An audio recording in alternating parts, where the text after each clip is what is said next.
আগের অভিযানগুলো আমরা করেছি, আমরা আস্তে আস্তে কঠোর হচ্ছি, আমরা আরো কঠোর হব। কঠোর থেকে কঠোরতার সিদ্ধান্ত তাদের এখানে নিতে হবে। ভাই তাদের কাছে বলেছে যে আমরা কিন্তু আপনাকে অভয় দিচ্ছি যে আপনাদের যদি কেউ আপনাদের কাছে চাঁদা নিয়ে থাকে, আপনারা কেউ বসিয়ে থাকে, এরকম অভিযোগ আমাদেরকে দেন যে আমাকে অমুককে আমি 200 টাকা দিয়েছি। আমরা সকাল থেকে অভিযান করতে গিয়ে আমি লিখিতভাবে অর্থাৎ 7টা দিয়েছি, যারা দোকান এক্সটেনশন করে সামনের উপর রেখেছিল তাদের কাছ থেকে 22,000 টাকা আমরা আদায় করেছি।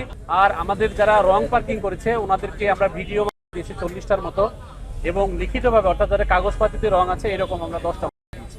টোটাল ট্রাফিক থেকে 50টা পর্যন্ত আমরা দিয়েছি। যে অবস্থায় পাচ্ছি তাকে আমরা সতর্ক করছি, তাকে বোঝাচ্ছি, এবং আপনারা এগুলো করেন না, পরবর্তীতে আমরা কঠোর অবস্থানে যাব এগুলো আমরা তাদেরকে বলছি, এবং তাদের পুরাতন মালামালগুলো জব্দ করছি এবং তাদেরকে সুযোগ দিচ্ছি, ভাই আপনি আপনার মালামালগুলো নিয়ে চলে যান। তারা এই সুযোগে সদ্ব্যবহার যারা করছে না তাদের মালামালগুলো আমরা সিজ করে রেখে দিচ্ছি। তাদের কাছে বলেছে যে আমরা কিন্তু আপনাকে অভয় দিচ্ছি যে আপনাদের যদি কেউ আপনাদের কাছে চাঁদা নিয়ে থাকে, আপনারা কেউ বসিয়ে থাকে, এরকম অভিযোগ আমাদেরকে দেন যে আমাকে অমুককে আমি 200 টাকা দিয়েছি বা বিকেলে আমার কাছ থেকে 500 টাকা নাই, এরকম অভিযোগ আমরা বারবার জানতে চাওয়ার পরও তারা আমাদেরকে একটা দেয়নি।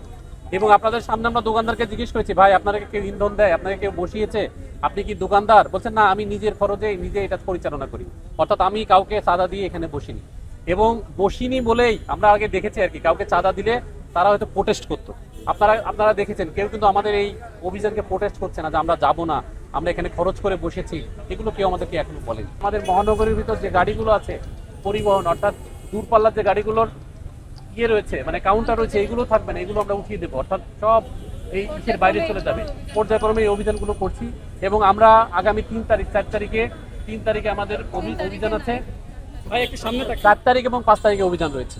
এটা আমাদের নিউ মার্কেট এবং পান্থপথ এলাকাতে এই অভিযানগুলো আমাদের কন্টিনিউয়াস থাকবে। আগের অভিযানগুলো আমরা করেছি, আমরা আস্তে আস্তে কঠোর হচ্ছি, আমরা আরো কঠোর হব। কঠোর থেকে কঠোরতার সিদ্ধান্ত তাদের এখানে নিতে হবে ভাই। এবং আমরা চাচ্ছি যে কোনোভাবেই মানুষ আমাদের উপর মানে বিরক্ত না হয়, আমরা তাকে বোঝাচ্ছি, বিভিন্নভাবে বোঝানোর চেষ্টা করছি। এখন না পারলে আমাদের শেষ অবস্থান যেটা সেটা আমরা নিচ্ছি। আমি দেখলাম যে গাড়িয়ানতে যাওয়ার সময় সকালবেলা কিছু ভ্যান দিয়ে আবার মালামাল মেডিসিনের সামনে নিয়ে আসতেছে। আমি কিছুক্ষণ আগে পিছনে গেছিলাম, তখন দেখলাম এগুলো হচ্ছে আমাদের কাছে তথ্য আছে, আমরা আবার অভিযান করব। এখন তো আমরা গণবিজ্ঞপ্তি দিয়ে করেছি, তখন আমরা হঠাৎ করে করবো এবং তখন আমরা কাউকে অ্যারেস্ট করবো, সাদা দেবো, ইনস্ট্যান্ট সাদা দেবো। এর আগেও আমরা দিয়েছি।